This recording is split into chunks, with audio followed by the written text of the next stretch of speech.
Irá Portugal viver uma depressão económica a partir de 2020?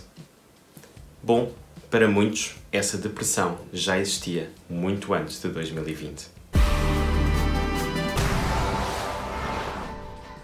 Se a afirmação com que comecei este vídeo lhe pareceu um pouco dramática, deixe-me falar consigo um pouquinho sobre inflação. A inflação é um dos conceitos, um dos tópicos, um dos temas mais subavaliados na realidade económica e menos compreendido pelas pessoas em geral. Basicamente, a inflação é uma subida generalizada dos preços. Existem, sobretudo, dois tipos de inflação. A inflação nos produtos e serviços que consumimos, que compramos na economia todos os dias, nas ruas, nos centros comerciais, nos supermercados, etc. E a inflação dos ativos financeiros, como as ações, o ouro, as obrigações, etc. Esta subida generalizada dos preços pode ser provocada por duas motivações principais.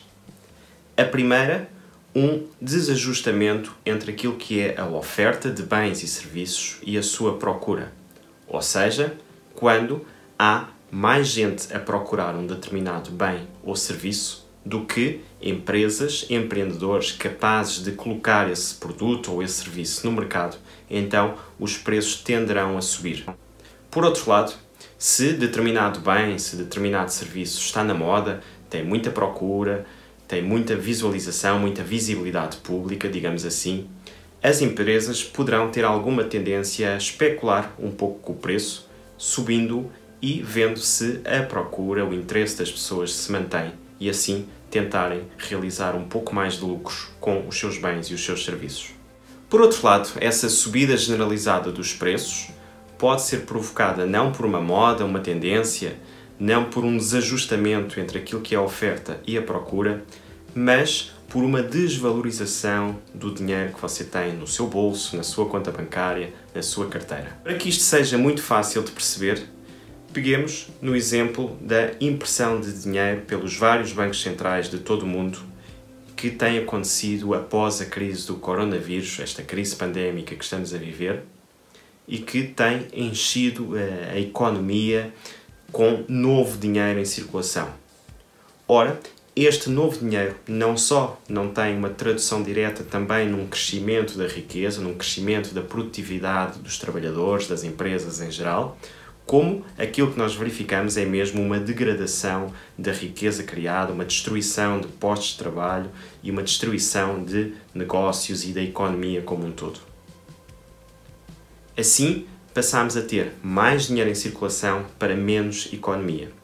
Para que este ajustamento se venha a fazer, terá que haver uma inflação dos preços dos bens e dos serviços que estão no mercado para que o mesmo dinheiro de antigamente, ou a mesma proporção de dinheiro de antigamente, possa comprar os mesmos bens e serviços que compraria antes da injeção de capital por parte dos bancos centrais.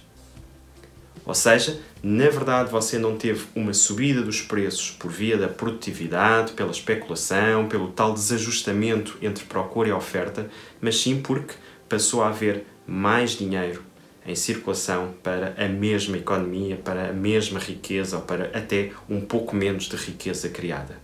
Ou seja, cada uma das suas moedas, cada uma das suas notas passa no todo do dinheiro em circulação a valer um pouco menos. Para que possamos ver como este tópico é importante, resolvi construir dois gráficos que queria partilhar consigo hoje.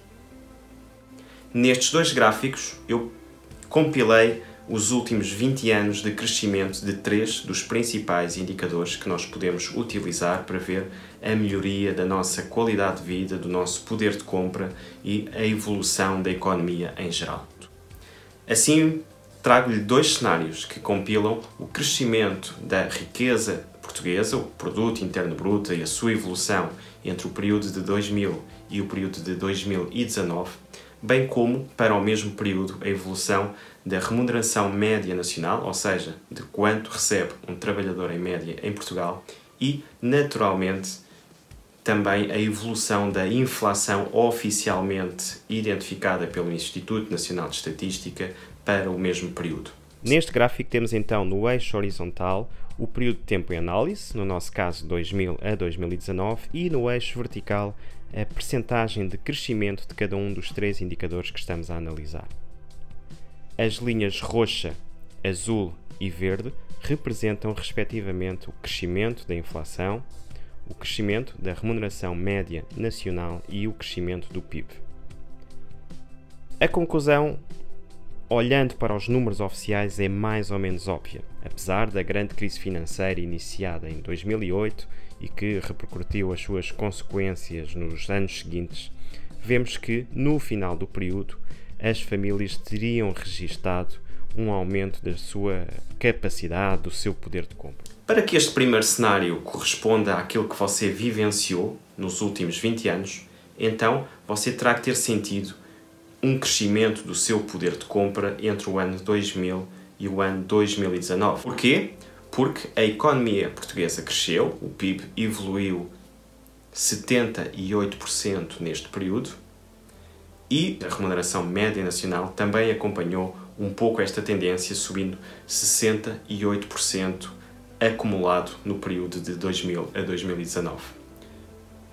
Se retirarmos a estes dois indicadores os 44% de aumento de preços, de inflação, então percebemos que os rendimentos em média cresceram 24%, 68% menos 44%, e o produto interno bruto português, a riqueza produzida neste país, cresceu uns simpáticos 38%, ou seja, 1,9% a cada ano, em média. Deixe-me aqui no comentário em baixo se este é o cenário que realmente faz parte da sua vida e é aquilo que sentiu ser a evolução da sua vida ao longo deste tempo. Ou, se por acaso algo lhe parece estranho nas contas que acabei de lhe mostrar.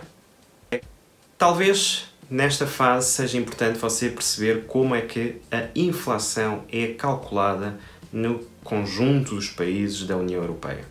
Para calcular a inflação na União Europeia, pega-se em cerca de 700 produtos e serviços que os europeus consomem e constrói-se um cabaz, um cesto, composto exatamente por estes 700 produtos e serviços. Claro que nem todos pesam exatamente o mesmo. Os produtos de consumo diário, como o pão, os produtos de mercearia, os produtos de supermercado, aquilo que nós compramos no dia-a-dia ou usamos no dia-a-dia, como os combustíveis, têm um peso maior face a outros serviços, como o cabeleireiro, como a oficina de reparação automóvel, que nós podemos recorrer com menos frequência ao longo do tempo. Assim, neste cabaz, o principal peso tem a ver com despesas de alimentação, transportes e com as despesas com a compra ou o arrendamento da sua habitação. Deixe-me juntar um outro pormenor à nossa conversa. Na verdade, a inflação tem alguns ajustamentos que não são a mera evolução dos preços entre um determinado ano e o ano anterior.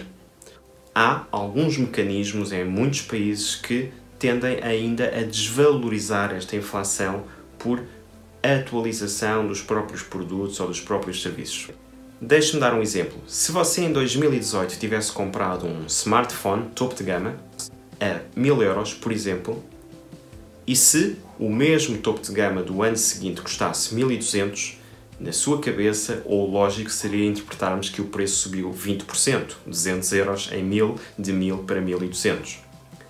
Na verdade, para o cálculo da inflação não vai aparecer o aumento de 20% deste preço.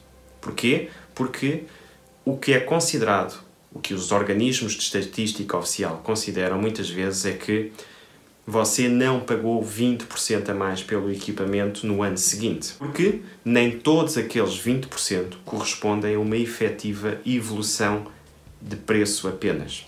Ou seja, considera-se que tecnologicamente aquele equipamento é mais evoluído e que, portanto, houve incorporação ali de investigação e desenvolvimento de novas tecnologias, por exemplo, que são também elas mais caras. Dito isto, não é difícil adivinharmos que não só os 700 produtos e serviços não representam a sua realidade, representam aquilo que se acredita ser a realidade da maioria das pessoas ou uma realidade representativa dos consumidores europeus. Assim, Será lógico pensarmos que para nós, pelo menos para cada um de nós, esta realidade, esta inflação possa até ser um pouco mais alta. Mas, quanto mais alta? Deixe-me mostrar-lhe este segundo gráfico, que eu calculei com um aumento de apenas 0,8% em média anual da inflação. Assim, passaríamos de uma inflação de 2,2% para uma inflação realista de cerca de 3%. Repare no resultado. Agora, as linhas verde, azul e roxa representam, respectivamente, a inflação, o crescimento do PIB e o crescimento da remuneração média nacional. Se este cenário de hoje for aquele que melhor se adapta à sua vida, na verdade, há vários anos que a sua economia pessoal, a sua economia familiar está em recessão e 2020 só trouxe um agravamento desta situação.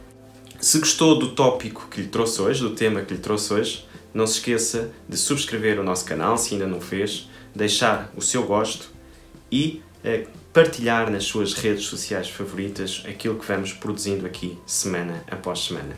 Se ainda não me conhece, eu sou o Tiago Matos, este é o Tiago Matos Empreendedorismo. Vemo-nos então num próximo vídeo e até lá, bons empreendimentos, bons investimentos e cuidado com a inflação.